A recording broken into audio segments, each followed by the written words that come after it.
नहमदुहु व नुसल्ली अला रसूलिहिल करीम। अम्मा बाद फ़अऊज़ु बिल्लाहि मिनश शैतानिर रजीम।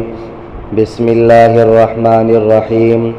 यसअलूनका अनिल अहिल्ला कुल हिया मवाक़ीतु लिन्नासि वल हज्ज वलैसल बिर्रु बिअन तअतुल बुयूत मिन ज़ुहूरिहा वलाकिन्नल बिर्र मनित्तक़ा वअतुल बुयूत मिन अबवाबिहा वत्तक़ुल्लाह लअल्लकुम तुफ़्लिहून। सदक़ल्लाहुल अज़ीम। दुरूद शरीफ पढ़ो। अल्लाहुम्मा सल्लि अला सय्यिदिना मुहम्मदिन नबिय्यि व अला आलिहि व अस्हाबिहि व बारिक व सल्लिम अदद कुल्लि मालूमिन लक दाइमन अबदा। दुनिया जे अंदर जेको हिसाब हलंदो आहे उहो हिसाब हलंदो आहे ॿिनि एतबारनि सां। हिकु हिसाब थींदो आहे कमरी ऐं ॿियो हिसाब थींदो आहे शमसी। शमसी हिसाब जो कमरी जेको हिसाब थींदो आहे उहो थींदो आहे इस्लामी महीननि जे एतबार सां, माना चंड जे बीहण जे एतबार सां। चंड बीठो त महीनो शुरू थींदो ऐं जॾहिं उहो चंड जो बीहण ख़तमु थी वियो त महीनो पूरो, वरी ॿिनि ॾींहंनि खां पोइ वरी साॻियो ॿियो नओं महीनो शुरू थींदो। ऐं ॿियो वरी शमसी एतबार सां हिसाब थींदो आहे, यानी जनवरी, फेबरवरी, मार्च। अहिड़े नमूने सां वरी हिंदुनि वरी अलॻि पंहिंजे महीने जा नाला रखिया आहिनि, पोइ उहे उन्हनि जो बि इन शमसी एतबार सां उन जा महीना आहिनि। बहरहाल हिसाब इन ॿिनि किताब इन ॿिनि जे ज़रिए थींदो आहे। पोइ जेको पहिरीं राति जो चंड हूंदो आहे उन चंड खे अरबी में हिलाल चयो वेंदो आहे, पहिरीं राति वारे चंड खे। ऐं जेको ॿी राति ते चंड बीहंदो आहे महीने जे ॿी तारीख़ ते त उन खे चंड चयो अरबी में क़मर चयो वेंदो आहे। ऐं अहिड़े नमूने सां जेको 13, 14 ऐं 15 राति जेके महीने जूं मुकमल रातियूं जेके रोशन हूंदियूं आहिनि, इन रोशन रातियुनि में जेको चंड बाक़ाइदे साफ़ ऐं ज़ाहिर ऐं चिटो थी करे बीहबो आहे त अरबी में इन चंड खे बदर चयो वेंदो आहे। त अॼोकी जेका आयत आहे उन आयत जे अंदरि कुझु माण्हुनि हुज़ूर अलैहिस्सलातु वस्सलाम खां सवाल कयो ऐं सवाल इहो हो त साईं सिज त जेको आहे उन जी जेका हैयत सूरत हूंदी आहे, उन जी जेका जसामत हूंदी आहे उहा हिकु जेतिरी हूंदी आहे साल में। पोइ खणी गर्मी ऐं सर्दी जे हिसाब सां उन जी तपश में त फ़र्क़ु ईंदो आहे, पर सिज जी जसामत में फ़र्क़ु न ईंदो आहे, कॾहिं वॾो कॾहिं नंढो न थींदो आहे। बल्कि जेको चंड आहे उहो चंड छा थींदो आहे, कॾहिं वॾो थींदो आहे कॾहिं नंढो थींदो आहे। ऐं तव्हां ॾिठो आहे महीने जे इब्तिदाई ॾींहंनि में चंड वॾो नंढो हूंदो आहे, वरी आहिस्ते आहिस्ते वॾो थींदो वेंदो आहे, वरी पिछाड़ी वारे ॾींहंनि में वरी आहिस्ते आहिस्ते नंढो थी करे ख़तमु थी वेंदो आहे। त हुज़ूर अलैहिस्सलातु वस्सलाम खां माण्हुनि सुवाल कयो त इहो चंड कॾहिं वॾो कॾहिं नंढो ईअं छो थो थिए। पोइ अल्लाह तबारक व तआला उन्हनि जे इन ॻाल्हि खे क़ुरान पाक जे अंदरि बयान बि फरमायो ऐं इहो जवाब बि ॾिनो।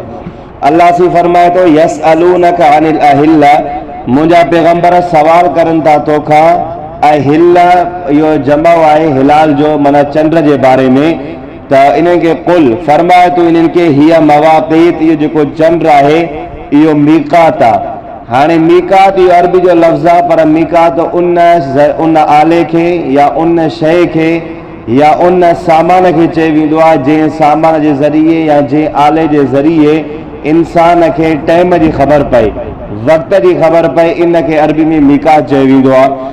जीअं तव्हां असांखे हुन ते घड़ियाल आहे, घड़ियाल जे टाइम जी ख़बर पवंदी आहे त इन खे बि मीक़ात चयो वेंदो। बहरहाल अहिड़े नमूने सां चंड आहे, चंड जे ज़रिए बि इंसान खे वक़्त जी ख़बर पवंदी आहे। त अल्लाह तबारक व तआला फरमाए जेको इहो चंड आहे इहो चंड मीक़ात आहे, यानी इन ई चंड जे ज़रिए तव्हांखे महीने जी ख़बर पवंदी। रमज़ान जो महीनो बीठो आहे, रमज़ान जो महीनो ख़तमु थियो आहे, ज़ुल्हज जो महीनो शुरू थियो आहे, उहो ख़तमु थियो आहे, चंड जे ज़रिए ख़बर पवंदी आहे। त अल्लाह तबारक व तआला फरमायो इहो चंड मीक़ात आहे, यानी वक़्त जो माना आलो आहे, वक़्त जी ख़बर ॾियण जो लिन्नास माण्हुनि जे लाइ। हाणे इन चंड जे ज़रिए इन चंड जे हिसाब सां ई माण्हू जेका औरत जेका इद्दत वेंदी आहे उहा बि इन एतबार सां वेंदी आहे, रमज़ान जो महीनो बि इन सां हिसाब सां ईंदो आहे।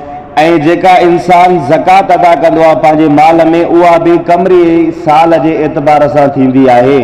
बाक़ी जेको शमसी साल आहे उन एतबार सां ज़कात न थींदी। छाजे करे इन में ॿ टे नुक़सान आहिनि। हिकु ॻाल्हि त इहा आहे त कमरी जेको साल आहे इहो कमरी साल शमसी साल खां 10 या 11 ॾींहं नंढो आहे। जेकॾहिं को इंसान शमसी साल जे एतबार सां माना जनवरी, फेबरवरी, मार्च, अप्रैल महीने जे एतबार सां जेकॾहिं को माण्हू ज़कात ॾींदो त थी सघे थो त उहो माना 10 ॾींहं या 11 ॾींहं साल कमरी खां वधी वेंदो त पोइ थी सघे थो त इन जेके 2-3 ॾींहं वधनि था इन में इंसान जो माल ख़तमु थी हलियो वञे। छो त ज़कात में शर्त आहे त जंहिं तारीख़ ते तव्हां माना 52.5 तोला सोन जा मालिक थियव त वरी ॿिए साल फ्री उन ई तारीख़ ते तव्हांखे ज़कात ॾियणी आहे। जॾहिं इहो साल माना हर साल 10-11 ॾींहं वधि थी सघे थो जेके ॾींहं तव्हांजा वधी आहे उन में तव्हांखे माल में नुक़सानु पइजी वञे त पोइ तव्हांजी ज़कात अदा न थींदी। त ॿियो इन में वजह इहो आहे त जेका बि इबादत आहे या जेका बि इस्लामी कम आहिनि दीनी कम उहे छा थींदा आहिनि कमरी साल एतबार सां थींदा आहिनि। रमज़ान जो महीने में रोज़ा भी कमरी एतबार सां रखंदा आहियूं, हज भी कमरी एतबार सां कंदा आहियूं, मुहर्रम जो नफ़ली रोज़ो भी असां कमरी साल एतबार सां रखंदा आहियूं। जॾहिं ॿिया कम कमरी एतबार सां थियनि था दीन जा त अहिड़े नमूने सां ज़कात भी दीनी मामिलो आहे उहो भी कमरी एतबार सां थिए। ऐं टियों नुक़सानु इहो आहे जेको मौलाना सरफराज सफ़दर रहमतुल्लाह अलैह पंहिंजे तहक़ीक़ जे मुताबिक़ लिखियो आहे त तक़रीबन 35 या 36 साल तक़रीबन 35 या 36 सालनि जे अंदरि ही जेको कमरी साल आहे उहो शमसी साल खां 1 साल वधी थो वञे। माना शमसी साल 35 या 36 गुज़रंदा त उन जॻह ते हे 37 साल थी वेंदो माना कमरी।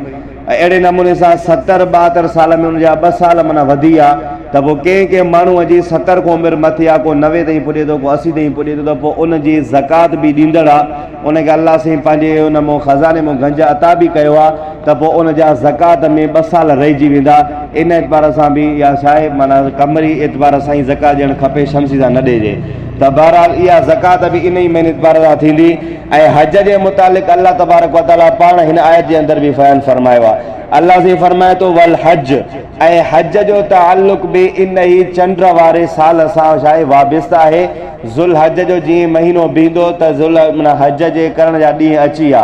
8 ज़ुल हज खां वरी तव्हांजो हज जा माना जेके अहकामात आहिनि उहे तव्हांजा शुरू थींदा। 9 ते तव्हां यौम अरफा कंदव, 10 ज़ुल हज ते तव्हां तवाफ़ जा रुकन ई कंदव। त बहरहाल इहे बि जो बि एतबार कमरी एतबार सां आहे। पोइ वरी वलैसल बिर्रु बि अंतातुल बुयूत मिन ज़ुहूरिहा, इहो जेको आयत जो जुमिलो आहे इन आयत जे जुमिले में अल्लाह तबारक व तआला हिकु रस्म रवाज़ खे ख़तमु कयो आहे। उहा रस्म इहा हुई त जहालत वारे ज़माने में जाहिलियत वारे ज़माने में जॾहिं माण्हू हज करण जे लाइ घरों निकिरंदा हुआ पोइ कुझु माना सफ़र करे अॻे वेंदा त पोइ उन्हनि खां का शइ रहिजी वेंदी हुई जेका बाद में उन्हनि खे माना यादि ईंदी। मसलन कपिड़ा विसरी विया, पैसा विसरी विया या का अहिड़ी अहम शइ ज़रूरत वारी विसरी वई। जॾहिं उन खां उहा शइ विसरी वेंदी वरी पोइ वापसी घर खां खणणु ईंदा हुआ त हिन खे एराम पातल हूंदो। एराम पाइण वारी सूरत में ही छा कंदा हुआ त घर जे दरवाज़े को दाख़िल न थींदा। चवंदा माना घर जे दरवाज़े को दाख़िल थियणु गुनाह आहे। छाजे करे त असां एराम पातो आहे ऐं असां तवाफ़ पूरो न कयो आहे, तवाफ़ करे ई न आहियूं त हाणे असां घर जे दरवाज़े को दाख़िल कीअं थियूं, इहो गुनाह आहे। पोइ छा कंदा हुआ दरवाज़े जे पोइ माना घर जे पोइ साइड खां भित तो चढ़ी चोरनि वांगुरु दाख़िल थींदा। त हाणे हिन जो अकुल बि ज़ाल पारो इहो हूंदो आहे त ॾिसो घर खां जे दरवाज़े को दाख़िल थियणु अञा बहितर आहे, चोरी वारे कम खां अञा बहितर त उहो कमु आहे न। पर पोइ बि हिननि जो ज़ाल पारो ज़हन हो त पोइ हिकिड़ो सहाबी हो हुज़ूर अलैहिस्सलातु वस्सलाम जे दौर में, उन सहाबी खां बि ईअं को अहम शइ का विसरी वई। चूंकि काफ़िले सां साण हो त काफ़िले में जल्दी में धार थी करे आयो ऐं घर जे पोइ साइड खां दाख़िल न थियो, घर जे दर खां ई दाख़िल थी करे अंदरि वियो ऐं उहो सामान खणी जल्दी काफ़िले में वञी शामिल थियो। त पोइ उतां वारनि माण्हुनि माना शोर शराबो कयो ऐं उन सहाबी खे माना ग़लति सम्झणु लॻा। त पोइ अल्लाह तबारक व तआला ही आयत जा 2-3 जुमिला उन टाइम में नाज़िल फरमाया। अल्लाह से फरमाए थो वलैसल बिर्रु बि अंतातुल बुयूत मिन ज़ुहूरिहा, अल्लाह से फरमाए थो नेकी जो कमु ही नाहे त तव्हां बेतातिल बुयूत अचो पंहिंजे घरनि जे तरफ़ मिन ज़ुहूरिहा, उन्हनि जे पोएं तरफ़ खां, पोएं तरफ़ खां अचणु इहो को नेकी जो कमु न आहे। इहो त तव्हांजो रस्म ऐं रवाज़ आहे। इहो तव्हां पंहिंजे ज़हन जे मुताबिक़ ठाहियो आहे त जेको दरवाज़े को दाख़िल थींदो उहो गुनाह हुआ। अल्लाह जी फरमाए थो वलाकिन्नल बिर्र मन इत्तक़ा, लेकिन नेकी जो कमु इहो आहे जो माना परहेज़गारी करणु। नेकी त इहा आहे त माण्हू छा करे परहेज़गारी करे अल्लाह पाक खां डिॼे। जंहिं शइ में अल्लाह साईं डिॼण जो हुकुम ॾिनो आहे या जंहिं शइ जे करण जो अल्लाह साईं हुकुम ॾिनो आहे माण्हू उहो करे। वातुल बुयूत मिन अबवाबिहा, वरी अल्लाह साईं हुकुम बि कयो अचो तव्हां पंहिंजे घरनि जे तरफ़ मिन अबवाबिहा, उन घर जे दरवाज़नि खां। वत्तकुल्लाह, ऐं अल्लाह तबारक व तआला खां डिॼो लअल्लकुम तुफ्लिहून, मन करे तव्हां कामयाब थी वञो। दुआ आहे त अल्लाह तबारक व तआला तव्हां असांखे बि सही नमूने सां क़ुरान पाक जे मथां अमल करण जी तौफ़ीक़ अता फ़रमाए। वमा अलैना इल्लल